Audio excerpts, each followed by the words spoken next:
another episode of Saturday Smoke Break, the podcast where we explore the art and science of premium cigars. I'm your host, Joe Martin, broadcasting from Millcreek Cigar Lounge at 3723 West 12th Street in Erie. Today we're diving deep into what makes a fantastic cigar, literally taking apart the anatomy of your favorite smoke. I'm joined by our resident certified tobacconist experts, Cigar Dan and Cigar Clark. So light up your favorite stick and let's dissect what makes it so special. Today we're talking about the holy trinity of cigar construction: the filler, the binder, and the wrapper. Cigar Dan, let's start with you and the basics. When someone picks up a cigar, what are they actually holding? Good morning, Joe. I hope you're having a great day today. Same to you, sir. I'm looking forward to today. Yeah, it's going to be a good day, I think. There's three main parts to a premium cigar: the filler, the binder, and the wrapper leaf. There's a combination of each of these. It's called the blend when you put it all together. It's like a recipe, and Clark's talked about recipes before in the past. But the cigar maker or the blender who creates a cigar, we smoke with they have experience with different tobaccos to make that perfect recipe for every single cigar they make. So most blends are handmade in multiple shapes and sizes, and cigar blend is adjusted for each different size. Cigar Clark, you're certified in this area where Dan and I are not. Break down these three components for us: the filler, the binder, and the wrapper, and what role does each one play in the overall smoke experience? Okay, that is a good question, because that is exactly what a cigar is. The filler is the bulkiest part of the cigar, and it's the very center part where, if you look at the end, you see a very major part in the middle. That's the filler, and the filler consists of anywhere from maybe 2 to 6 leaves, and that's where the recipe comes from. The filler provides the base for the recipe. So if you're making spaghetti sauce, it would be the tomatoes and perhaps a couple of the spices, but you have to decide which tomatoes to use, which spices you want. It provides the foundation for the entire cigar. The binder is a heavier leaf, and it really doesn't add a ton to the flavor. Its main purpose is to hold the filler together. So it's wrapped around the filler and glued on so that the filler stays in one piece. The wrapper provides a lot of the flavor, and it's usually picked specifically for the beauty of the leaf itself and the flavor that it's going to impart. So the blender is the one that decides, let's put this leaf with this leaf and this leaf and this leaf. Let's leave that one out. This is what we're going to use for a wrapper, and this is the flavor it's going to have. And they will experiment just like a cook will with their recipe. They'll experiment for 100 different times until they get the blend right. But that's what the components do, and that's how they contribute. That's fascinating. Now, I've heard the wrapper can contribute up to 60% of the taste. Cigar Dan, is that accurate, first off? And if so, why is that outer leaf so important? So it is very, very accurate, and I didn't know that myself as being a avid cigar smoker until I went to an event where they actually deconstructed a cigar, and it was really interesting event. But the two biggest categories for classifying wrappers are natural, which are lighter in colors, and what's called a Maduro, which is darker in color. They're not the only two, but they're the two broadest categories. So like the Maduro, it's going to have a lot to do with not just the color of the cigar, it does add to the color, but it also adds, Maduro wrapper delivers a darker and sweeter tasting notes. While something natural is going to have more in a creamy and a nutty taste. So it really brings up 60%, if not more, of the actual overall taste of the cigar. If you ever are smoking a cigar and you take the first about ½ inch of your cigar off the top, just the outer band that we've been talking about, and you smoke that cigar, when you actually hit the wrapper that you've not taken off, you've not removed from that cigar, it's going to open up a whole new world of taste that you didn't realize the wrapper brings that much taste to the cigar.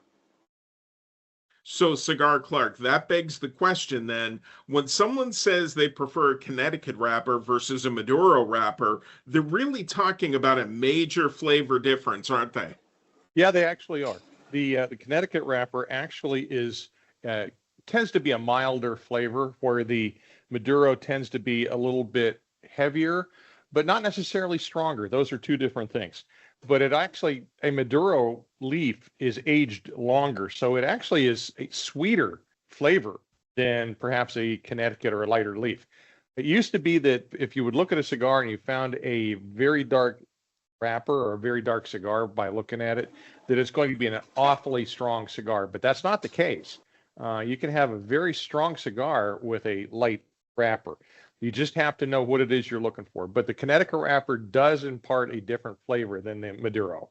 So that's absolutely correct. So, Cigar Dan, do you find that customers get this? How much the wrapper affects their overall smoking experience? Or is it one of those things where they like what they like? Well, it's one of those things they like what they like. They don't really understand, or I didn't understand how much the wrapper or the build of the cigar made a difference.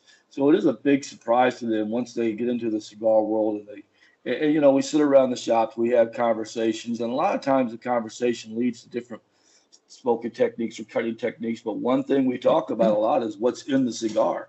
And depending on what you've got in the cigar, if it's a Nicaraguan or a Sandoradas or a Ecuadorian Connecticut, is going to make a huge difference, and you just have to learn that along the way. So it's pretty exciting. It's pretty fun to go through. So, Cigar Clark, let's go back to a minute with that wrapper leaf.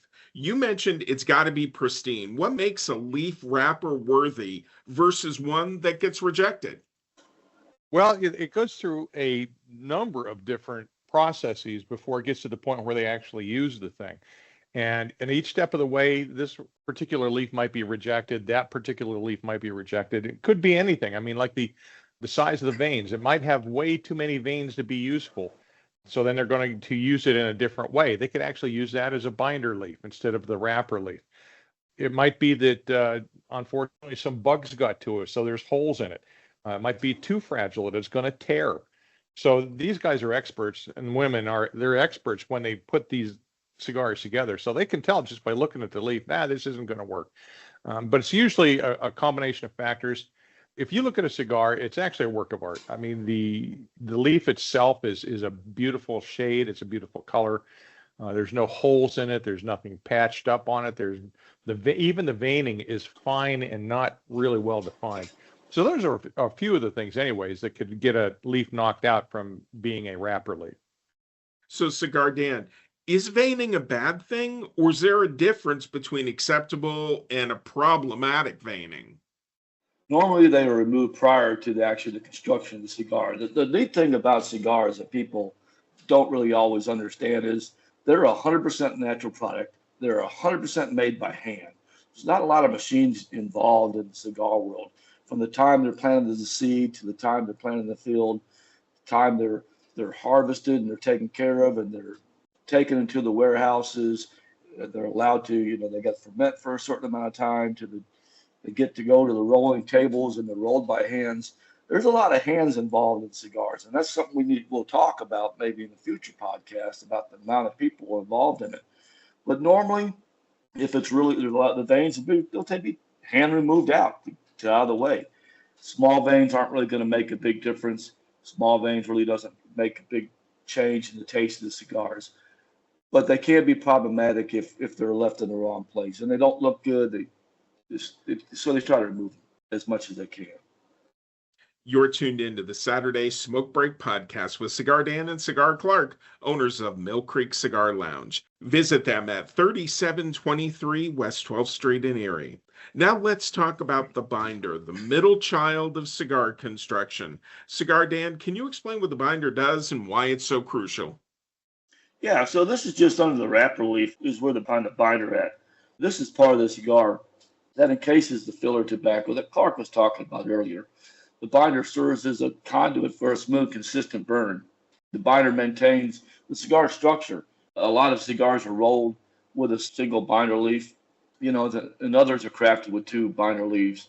An example would be paired with a Connecticut broadleaf binder, which enhances the cigar's sweet and earthy profile. And in some cases, wrapper leaves, they just don't look good. They'll brew your purpose as the binder leaf. Cigar Clark, why would a cigar maker then choose one binder leaf versus two? And what is the approach of taking one over the other? Well, there's probably two reasons for that. The first reason would be the strength of the leaf. Now, the binder has to be a pretty strong leaf because it's holding the filler leaves together. So perhaps they have chosen a binder leaf that's relatively a thin leaf. They might need two just to bind it up.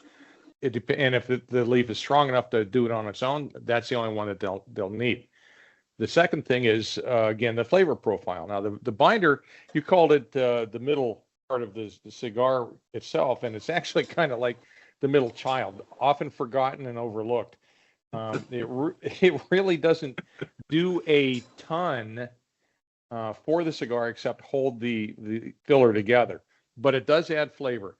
So if they decide, this is part of the recipe, we're going to tweak it a little bit. We want just a little bit more creaminess, maybe just a little more strength.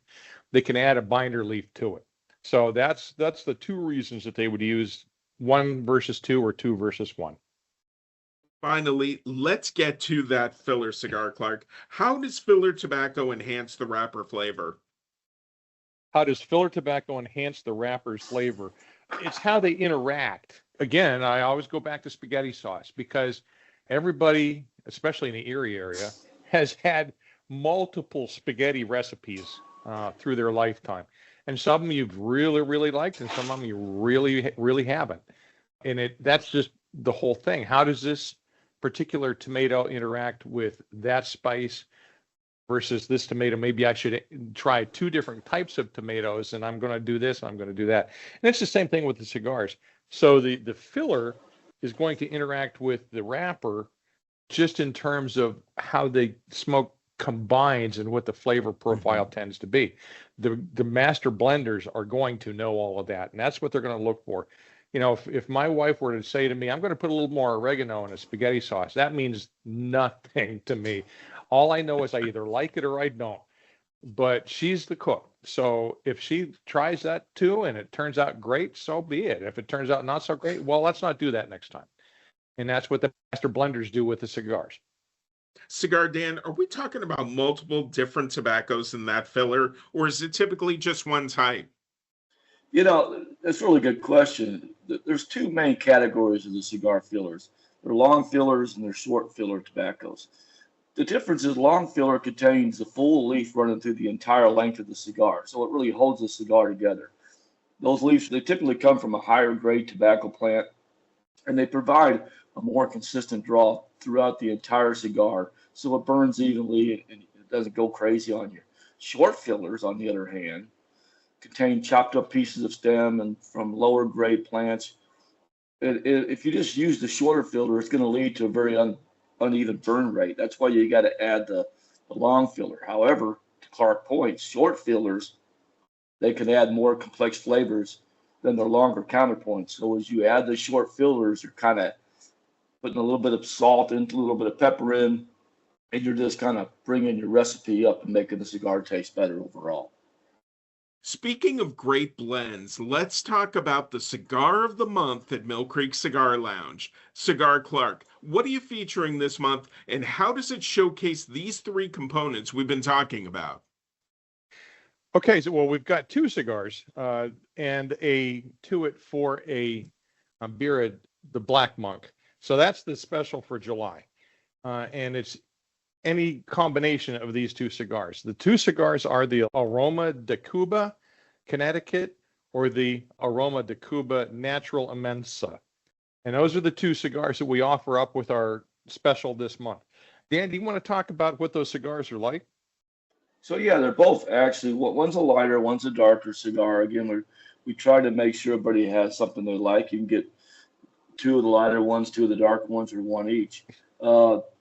But the lighter one is something I'm going to probably have in the morning. Something light, something creamy with some nutty taste to it. The second one he's talking about is a little bit of a darker cigar. It's going to have a little bit more of those spicy tastes, spicy notes to them. A little bit of darker body. So it's a really nice variety. The way I'm glad we partnered with Black Monk Brewery and we were able to have every month have a couple cigars and a beer for $20. I think it's a really good way to get people in to kind of have the ability to pair cigars up with their beer and work their way through our selections that way. So we do that every month, and we always pick a different cigar, and that's the ones we're highlighting this month. Well, I'll tell you what, that sounds like a great cigar. Now, my favorite part of the show, quick lightning round about cigar construction. So feel free to say the first thing that comes to your mind regarding these topics. Biggest construction flaw you see in lower quality cigars. Cigar Dan? So again, these are handmade products. People really need to have an understanding of that. Like any man-made products are going to run into problems from every now and then. However, they're premium cigars and they're usually constructed very well. The biggest construction flaw I see actually is not in the construction of the cigar, but it's how you're caring and storing for those cigars once you purchase them and you take them home. If you don't leave them in the right environment, you don't leave them in the right temperature, you don't keep them in the right humidity, the cigar is going to dry out on you, or it's going to get over moisturized, and it's just going to turn out to be a bad cigar. And then the only way to fix it is to put it back in the right environment, back in the right humidity, and let it sit for a couple of weeks, and hopefully that brings your cigar back to life. And Cigar Clark, can you taste the difference between a one binder and a two binder cigar? No, not really. What you're going to taste is just the combination of flavors that they offer. And if it's a two binder, you're just going to notice an amazing flavor. Conversely, with a one binder, you might just notice an amazing flavor. So it really doesn't. You're not going to say, "Oh, I can taste it. There's two binder leaves in here." No, that's not going to happen. So, Cigar Dan, most underrated wrapper type in your opinion? So I thought about that for a little bit. You know, the La Gloria Gilded Age Robusto, to me, it's an Ecuadorian Sumatra wrapper. It just has a lot of really good Cuban trademark spices in it. And it's got what they call the Honduras binder with a robust Nicaraguan blend. So it's one of the cigars that when I'm out and about and I see it, I'm like, I need to grab one of those because it's a really good cigar and it's built well. Cigar Clark, what is the best way for a smoker to identify quality filler tobacco? Well, a couple of ways is flavor, of course, is the first way. It's going to taste great. The second thing is how does it burn? Does it burn evenly? Is it we call it canoeing? Is it canoeing up one side? In other words, the burn is going right down the cigar on one side and barely going around it the rest of the way. Those are going to tell you whether this is a quality fill. Sometimes if they're wrapped too tight, you're going to get a poor draw on it, and it's going to be hard to smoke the thing. Or sometimes they're wrapped too loose, and it's like smoking air. So those are the factors that you're going to look at and say, okay, this is a really good cigar. Cigar Dan, can you give us a construction tip that most people don't know about a great cigar? Well, the biggest thing to remember, they're handmade, and you can grab two cigars side by side out of the same box, and they may not always, they're going to taste very similar, but they're always not going to be constructed the same. So be patient sometimes when you're smoking a cigar. If you got one and you're smoking and it doesn't feel like it's drawing through, there's a little tool you can get, kind of punch in a little metal probe in that just to break that wrapper up, break that tobacco up. It's a natural product. It's not something made in a factory. It's not something poured into a can and made for the masses. Each and every one is different. Sometimes they just don't burn well. If that happens, let your retailer know. We understand it's a handmade product. We have no problem sitting there and fixing you up with another one. So Yep. that happens. It's going to happen. A man-made product's a man-made product, but it's enjoyable. Cigar Dan, Cigar Clark, thanks so much for your time today. It is always a pleasure. Thank you, Joe. That wraps up our deep dive into cigar anatomy. Thanks to Cigar Dan and Cigar Clark, our certified tobacconists, for breaking down the science behind our favorite smokes. Remember, Millcreek Cigar Lounge is at 3723 West 12th Street in Erie. No membership ever required. Come in and examine some wrappers, discuss binders, and find your perfect filler blend. Until next time, I'm Joe Martin, reminding you that understanding your cigar makes every puff better. Stay smoky, friends.